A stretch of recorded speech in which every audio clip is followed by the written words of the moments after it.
Say something. It's like a podcast, but it's a vodcast, so you can listen and watch. It's like news talk or sports talk, but it's life talk, so we can walk the road together. On today's program, popular author, blogger, podcaster, and mom, Melanie Dale, joins us to talk about learning to love the life you didn't choose. Thanks for joining the conversation. Here we go. So Mel and I became friends. She's written 2 books, and we just become buds. It was a couple phone calls, a couple tweets, and then I thought, I really like this girl. She's funny. I'm kind of a monogram and big bow kind of girl, and she's a combat boot wearing, shoulder blazing girl, and we still get along.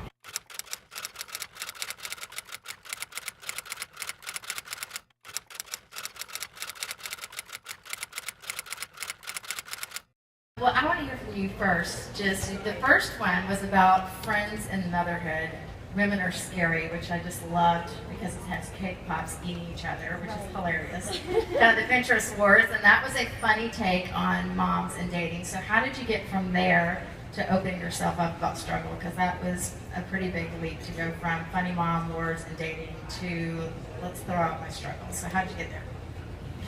Good question. Women Are Scary really came about because of a blog post that went viral called Dating for Moms, where I kind of led moms around the bases of finding mom friends and used a dating analogy. And so it was really just an opportunity to get to write a book. When that blog went viral, I found that women were asking me a lot of questions about relationships, and so I kind of became this like Dear Abby for mom relationships that I didn't plan on. But through that, I got to meet so many great women, and then had the opportunity to actually write down a lot of my experiences and write a book. So that was really the reason Women Are Scary came first. But It's Not Fair is really my heart, and probably the book that God has been cultivating inside of me for years. It's the story of my life and things that I've learned along the way. It's how I've learned to love the life I didn't choose, some of the coping strategies that have worked for me, and I've collected stories from other women who have maybe found themselves with a whole different thing than they thought was going. You know, they thought their life was going to go one way, and then they ended up in a totally different place and had to deal with the death of a dream, really. So It's Not Fair has been so fun to get to share because it's really probably the book that I always wanted to write. Kind of where you're going, but I'm just curious, as you entered into this isn't what I expected, how did it make you feel, and where did you find out about yourself in the midst of it? Is that just so big? So big, but I'm going to do my best. Okay. I'm going to go for it. So for me, my whole life, I've been kind of an overachiever. Some might say a little anal retentive. And if I studied hard enough, if I worked hard enough, I could achieve whatever I wanted. And maybe some of you have experienced that as well. Just work hard, achieve your dreams. And the first thing that I really encountered in my life that where I wasn't able to do that was infertility. And so I found myself trying to have a baby, and it was like the final that I could just not study enough for. I could not achieve my goal no matter what we tried. And so we experienced a 5-year battle with infertility that really just broke me down into pieces. And so that was the beginning of the death of a dream and my expectations being completely different than what I had for my life. I saw my life going one way. And so, and that began a journey that was so unexpected as God led me over 12 years to the children that I now have, through fertility treatments first, and then through several adoptions. And so I'm now living a life that I never expected, and we're continuing to experience challenges even today as a family. And so just how do we learn to love our lives? So that's kind of where that came from. Yeah. You entered into this isn't what I expected. You had practical ways that you walked through it. Yeah, I think the biggest thing for me that helped me through that is, first of all, allowing myself to mourn my expectations. Mm-hmm. So often we feel like we have to rush right to joy. Like, oh, let's just be totally happy about everything. Let's be joyful. This is better. I love it.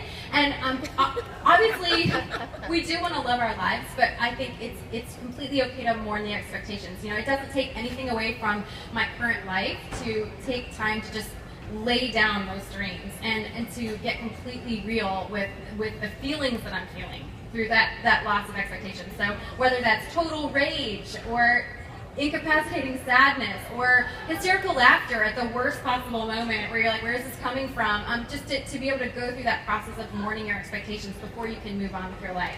Yeah. And then for me, being completely real with God about that, like, how do I feel about you right now, God, in that? And so processing that with him and really coming to a place of feeling like God gave me a set of emotions and a range of emotions that we can feel, and so we get to feel those, and that he's there for us, and nothing shocks him. He's not like, oh, that really hurts my feelings. I can't believe you feel that way. But that he's there for us, and he's not going anywhere.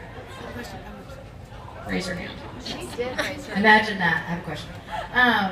It will be shocking for you to know that I'm the friend that has an immediate thought and question to my friends, and I'm a fix-it girl, and so often I will say the wrong thing to a friend that's been single for so long, and I just have a thought, and it's typically not helpful. So I know that I'm sometimes a friend that is trying to be so helpful to a friend that's in a season of infertility, and they're like, seriously, you have 2 kids, like, go away. You don't even know what I've dealt with, so can you?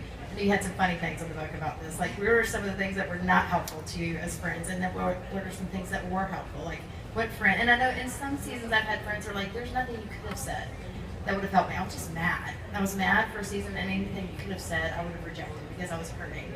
So what were some funny things that were not helpful, and then how can we walk along our side, our friends that are in pain in a helpful way, and not Christianese, you know. Okay, well, let's start with some of the things that didn't help.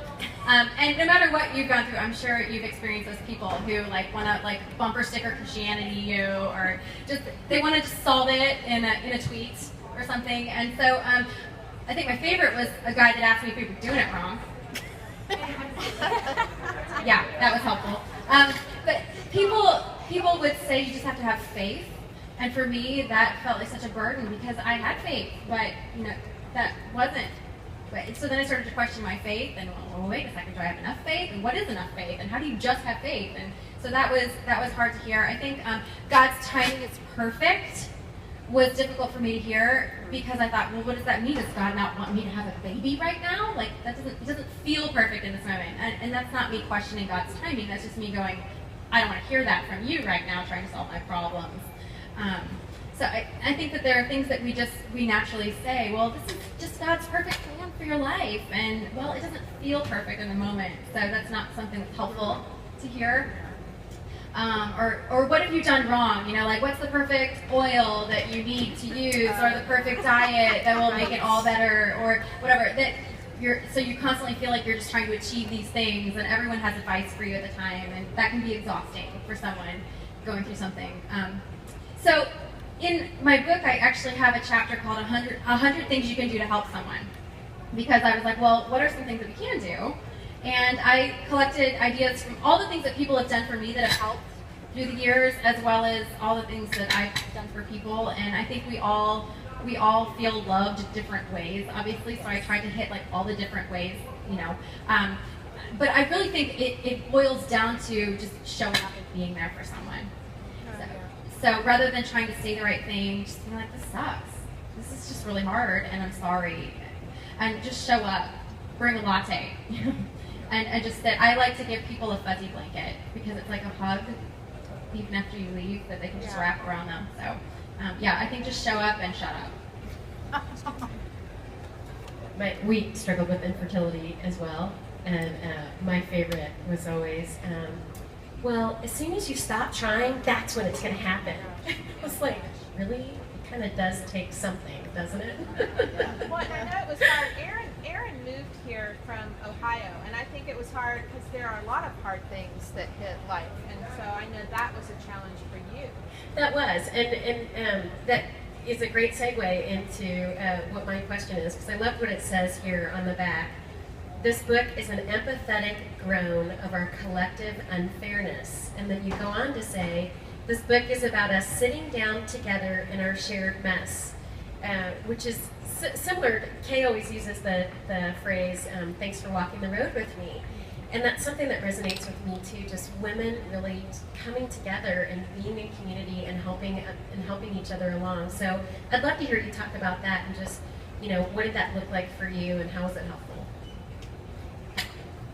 Yeah, I felt like my first book, I wanted to equip people to find and maintain friendships, and then in my second book, I really wanted to be your friend as you were going through something hard. So I tried to write the book as if I was there with you. I wanted it to be something that you could slip into your bag going to the hospital, or have by your bedside, and just be able to read a little snippet of it. That I think the main takeaway for this book is that I want people to feel like you're not alone.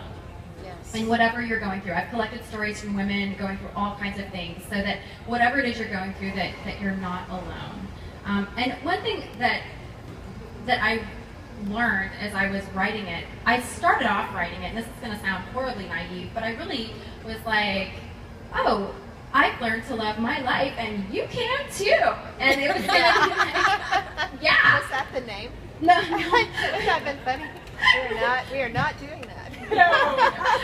And what I learned through the process of writing it, as I continued to experience challenges, and we have several challenges with our children who are in our home now, is that this isn't a box that you check when you've learned to love your life, and so it's not, there's not like a big shiny bow, but this is a daily process of learning to love your life. And so for me, that looks like several things, and I offer a lot of those kind of coping strategies on how that we can kind of daily learn to love our lives in the book. A few of them are, for instance, I have a daily practice of counting the wins. And so sometimes when you just feel like everything is losing, and it just all feels like so much loss and so much grief, how can we count the wins? How can we just at the end of the day or at the beginning of the day think, okay, what worked today? And it might be something so small, but just latching onto that. So counting the wins is one thing. And then another thing, and this is huge for me, but probably my number one coping strategy is laughter. And so, and my mom always used to say, you have to laugh to keep from crying.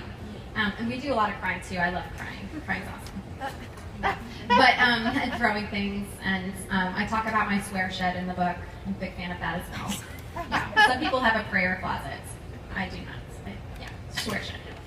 So laugh, and so cultivating, and Courtney is so good at this, but cultivating a home filled with laughter, and what that looks like. And so even in the midst of hard things, how can we learn to laugh? How can, look at your life as a casual observer. If this was happening to someone on a sitcom, it would be hilarious.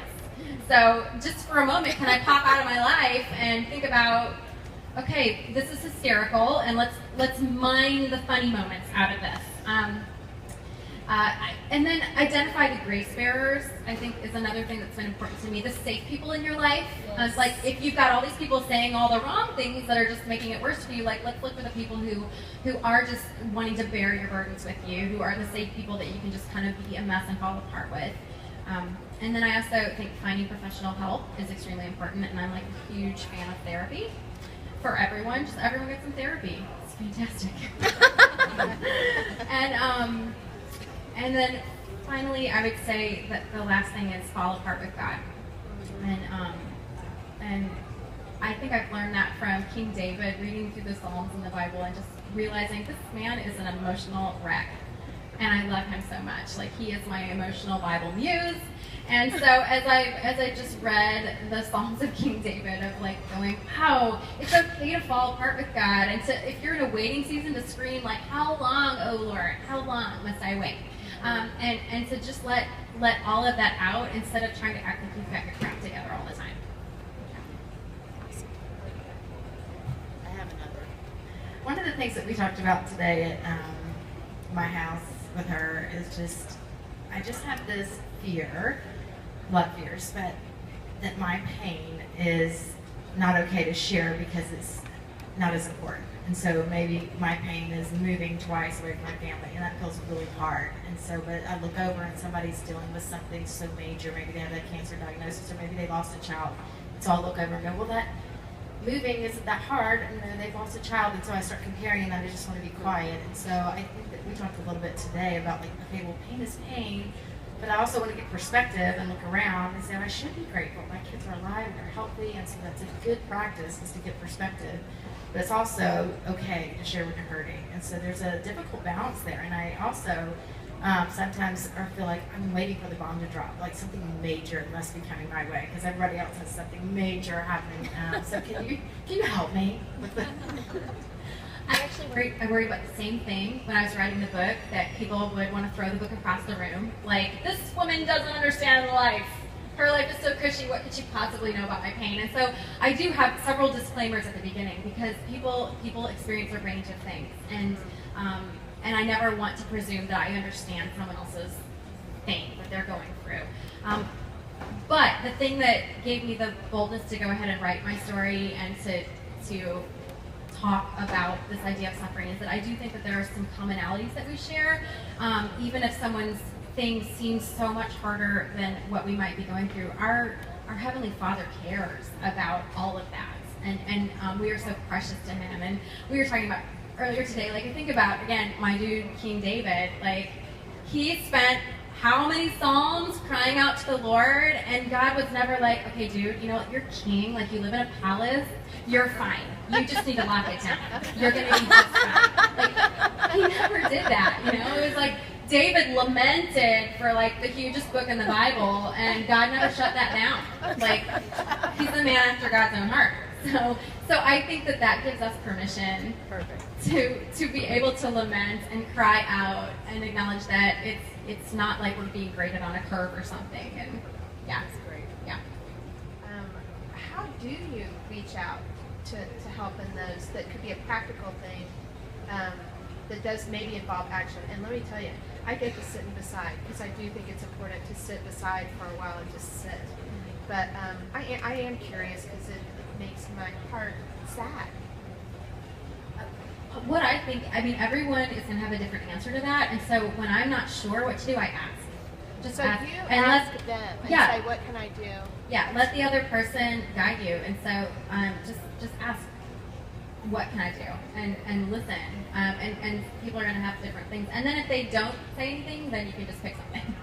When I was in Orlando, we had a pastor commit suicide, and it was one of the toughest things I've ever been around in our community. And the person that was the most helpful was the best friend of the wife. And I will tell you, there's nothing like a best friend in tragedy. And so we would go to the best friend of the wife.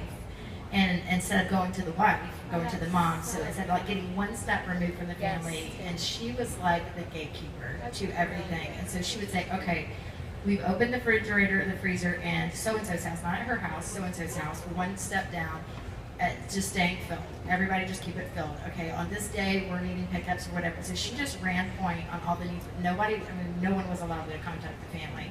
And so I think that's an interesting idea, is just to remove yourself from the family and keep like a gatekeeper around it. And even maybe offer that up if you are that closest person, to say, we're going to protect you from everyone that cares so much, and say there's an army of people waiting, or just say, let's just pick something, maybe it's gift cards or whatever, because people they want to act through love, but it's overwhelming sometimes. And the other thing we loved from her was that the help faded so fast, and that best friend rallied the help again like a year later and said, everyone's quiet now, and she's hurting just as bad a year later. So we rallied back again to the refrigerator and everything. That's really good. I love that. That made me think of my best friend.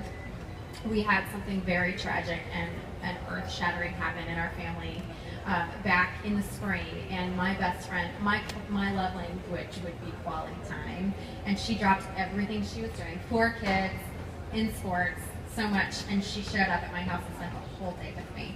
And just like, we'll do anything, I'll do anything you want, let's go out to lunch, just be with me.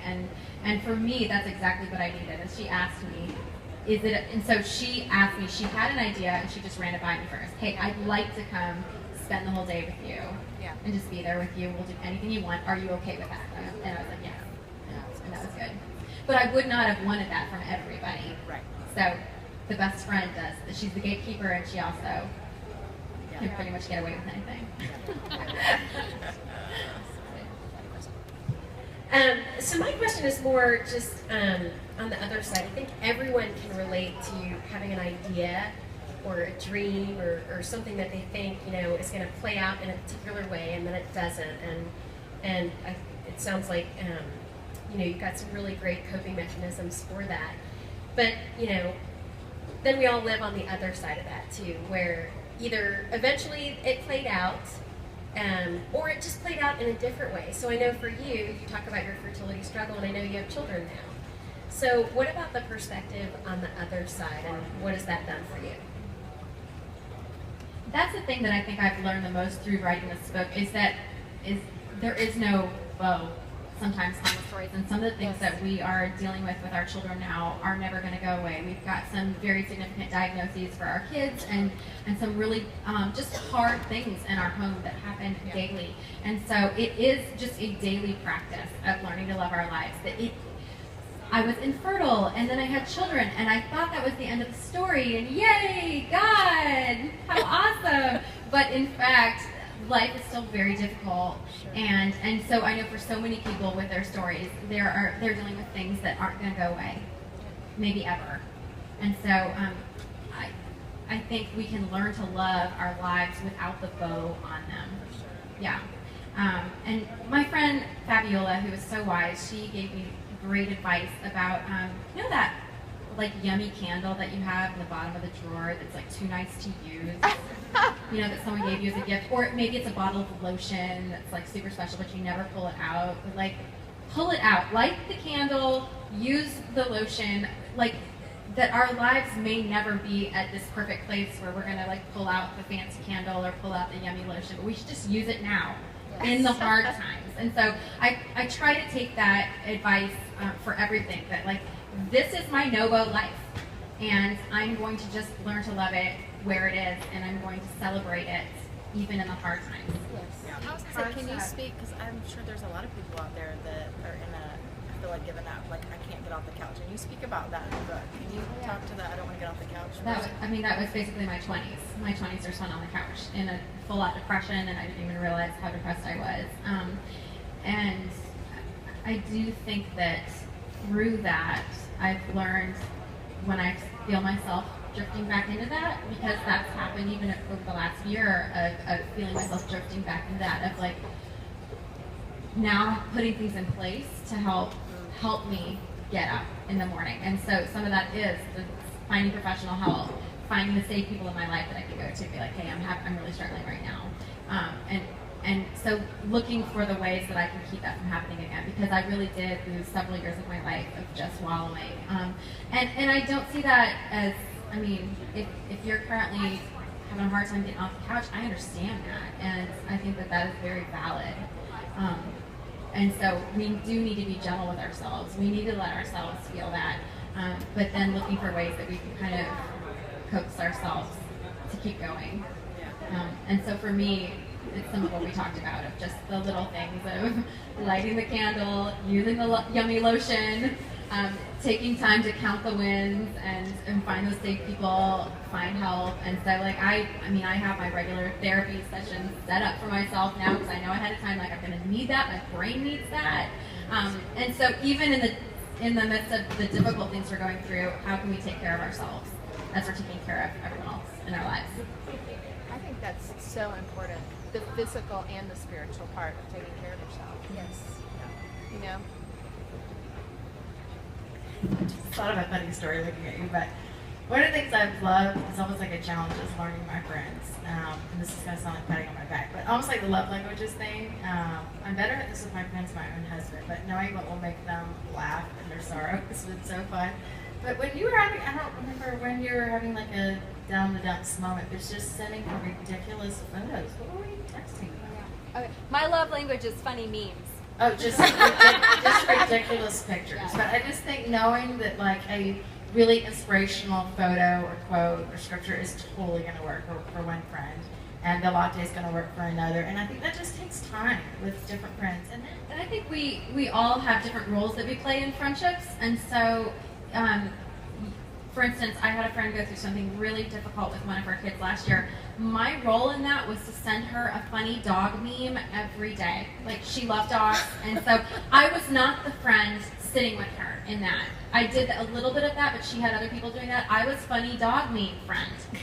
in that for her. And for me, I'm not the person who's probably going to make the amazing meal and drop it off, but I will bring you a fuzzy blanket because that is how I'm going to love you in that. And so I do think too, sometimes we feel the pressure that we're supposed to love each other all the same. You know, if somebody knows how to rock a meal plan really well, like that might not be your role in that, and so it might be something else. It might be you pick up her kids and take them to the movies for an afternoon and give her a break. So, yeah. I also think that when you're going through something hard, sometimes you just feel like you have to be in that hard thing all the time. And there's a time for that, but sometimes it's okay to just take a break and go, I'm going out to dinner, I'm going to pretend like this isn't my life for just a meal. I'm not running away, I'm just going to take a break, press pause on that, and we'll pick it up in a few hours, but I just need a break from this. Yeah. And that's okay. Amen, sister. I know, did you ever get tired of people asking, are you okay? Oh, constantly. So how do you deal with that? Sarcasm is how I deal with that. Yeah, I'm so okay. Look how okay I am right now. I do think that's hard. It's like you don't want to always be feeling bad. You want it to be over. Yeah. And I think that's a challenge. I know again, we've had a couple of friends that have had such serious illness. I know that's been hard. And not having that define you. When I was going through infertility and I felt like everyone in the tri-state area knew all about my ovaries and it was just like so out in the open, I actually enjoyed hanging out with strangers. Because, no, like really, I mean, just take a break from people who like know everything about me and like just go hang out with strangers and just have small talk. I don't even love small talk, but sometimes just like going and hanging out and making chit chat and having fun, and they don't look at you as this like freak who's going through a problem, and you can just be a regular person. Yes. And it's so refreshing. Yeah. We have some friends here. This is our advertising note. We have someone from Simply Bliss here. Hello, can you stand up and say hi? Melissa, right? Stacy. This is going in now. We normally sit together, but my baby's on the edge. Okay, so a few of us have on, these are our friends that have a clothing line. Then I've got their little dress on, and then Heather's got something on. Michelle, nice. right? She's got something on. So we'll tell y'all more about that, and I'll link to it on my site. But thanks for coming. Does anybody have any questions? Two questions. One of them is I'd like to know about the baked goods on your covers. And then the other thing I really want to know is you and your husband are very funny. That's clear in the book. It's clear in some podcasts. I'm curious if your family, your kids, have kind of adopted that humor too. And do you guys find yourselves all coping that way now? Okay, first the baked goods. What do you want to know about them? How they came about? Yeah. Well, I love my publisher, Zondervan. It's been awesome to work with. And so round one for Women Are Scary had no baked goods. And What was it? they gave an option of vintage hair dryers, and they also had an option of mothers pushing strollers in stilettos. Raise your hand if you've ever pushed a stroller in stilettos. Like that's Oh, there's somebody.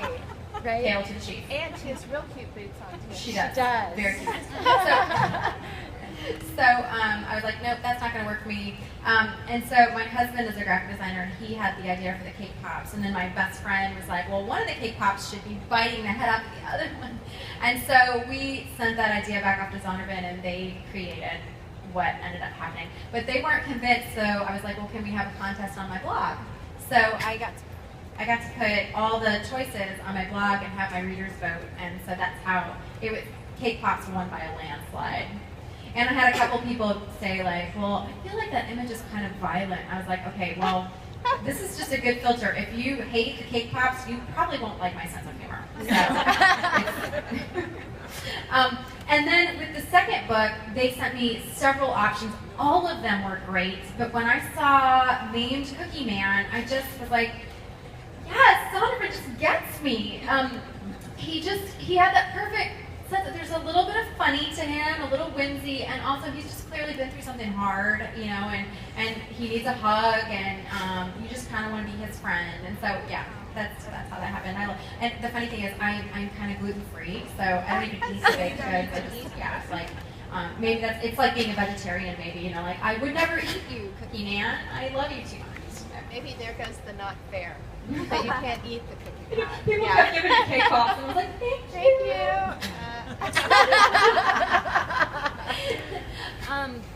And then the other question, oh, no, you know what, for my kids, it's totally whatever their personality is. So one of my kids is super funny, everything is kind of, and this child has been through a lot of trauma in this child's life. And so coping mechanism, humor, for sure, and that works. So we really get each other. I have another child who's very serious, and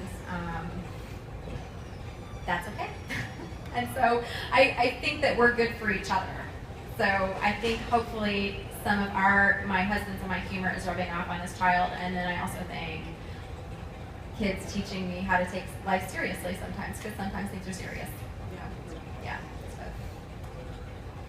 It's more of a comment than a question, actually. I think when you were talking about, something tragic happens, and we tend to rush to folks, especially women. We rush to each other to help. I think there also is, I don't know, I think there's that certain type of woman too that maybe we don't always rush to help because she is seen as the woman who has it all handled. And so she's got this. So I think we're a little bit more hesitant to those strong, the CEOs, the whatever, to maybe rush to help her. And so I think it's important to remember that that type of woman also goes through those same things, even though outwardly she appears to have it all, and she appears to have it all under control. That's not always the case. So I've seen that happen several times. So.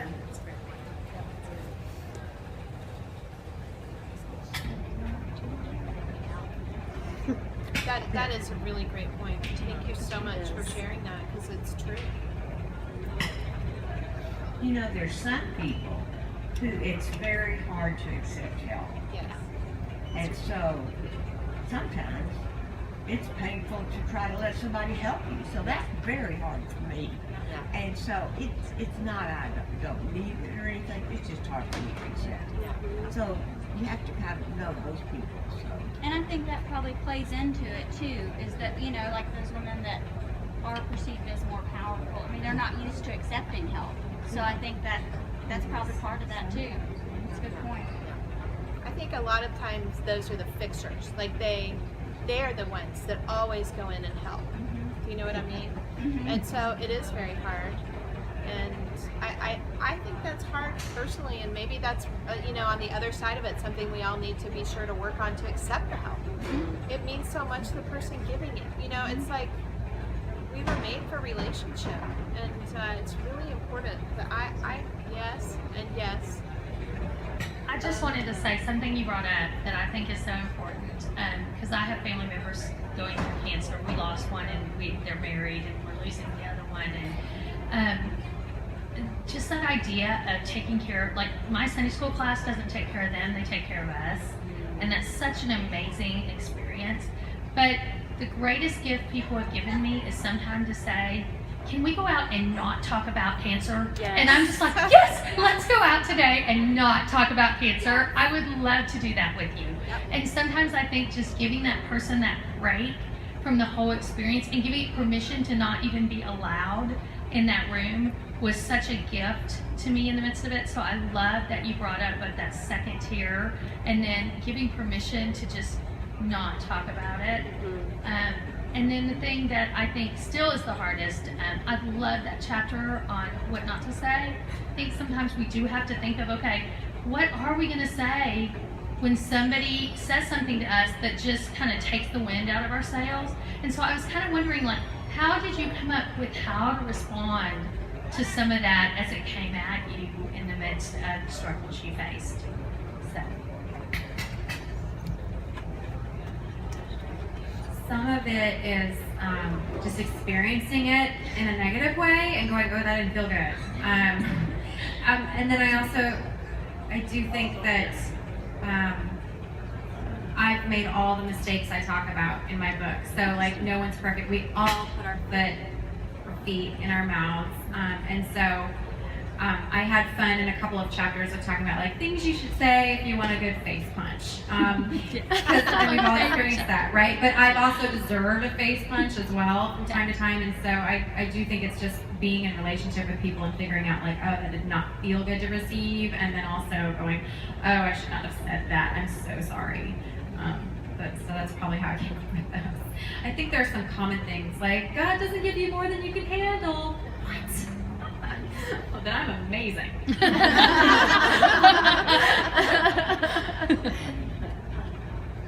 Those are great points. Anybody else? And then Melanie has books here if you'd like to get a book, and she'd love to sign it for you. Or for a friend, if you have a friend going through something, anything. So, any other questions? I wrote this book for us, and then I also wanted to write a book where if you have a friend going through something hard and you don't know what to say, get her a fuzzy blanket and my book and just hand it over. I think that's good. So, thank you so much for coming and spending time with us, and thanks to you guys too for having us spend time.